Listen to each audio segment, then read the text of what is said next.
So what's been happening? We know oil and gas prices have gone up. That helped lead to these stronger than expected results. You think that's because of stronger demand post-COVID, or do you think that that is more a situation of supply at this point?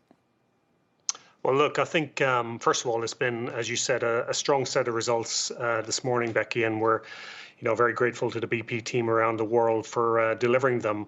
I think there are three things happening. The environment, or what we would call the environment, the outlook for the oil price, gas prices is one of them. I think we have more confidence in the outlook for oil and gas prices over the medium term. But it's not just that. It is the fact that the underlying performance of the business is strong. And we have increasing confidence in the balance sheet, our net debt coming down for the fifth quarter in a row. So to your question specifically on oil and gas prices, look, I think, anybody who spends their time trying to predict these things usually ends up getting it wrong. But we do see robust demand. Vaccines are working in the main oil consuming regions of the world, China, the EU and the US. GDP globally is back to pre-pandemic levels. And I think OPEC plus discipline is strong. And in the US, Becky, where you are, discipline in the shale business model is quite strong, all of which says that prices are strong and are likely to remain strong over the medium term. And in fact, we've said today that in a $60 world, BP will be buying back about $1 billion of shares per quarter. That's $4 billion per annum, which, by the way, is about 5% of the market cap of BP. And then additionally, we would have the capacity to increase our dividend annually by about 4%. You know, that dividend buyback, the dividend increase in the share buyback are stronger than the street was expecting. That's part of the reason the stock is up by better than 5.5% this morning.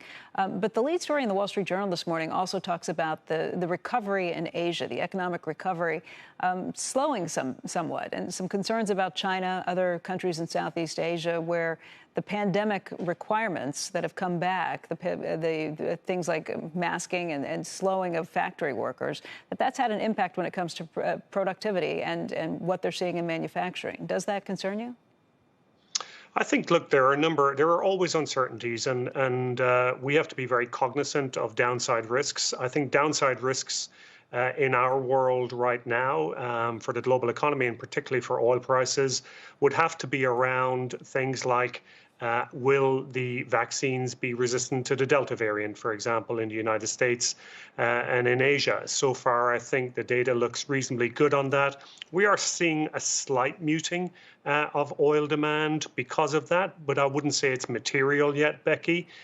So I think as we look forward, we see oil demand returning to pre-pandemic levels in 2022. So there are uncertainties out there.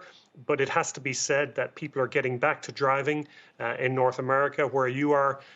Domestic flights are pretty much back to normal. International aviation is obviously down. Transport is recovering in Europe, and Asia seems strong. So there are uncertainties that remain.